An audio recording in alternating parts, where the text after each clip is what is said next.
அதான் நம்ம போன கோயில் தெரியுது.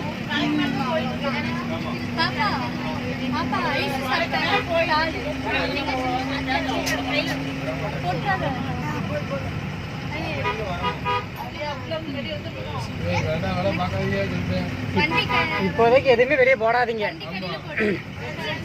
வண்டிக்குள்ளேயே போடுங்க, வெளியே போனதுக்கப்புறம் வெளியே போடுவோம்.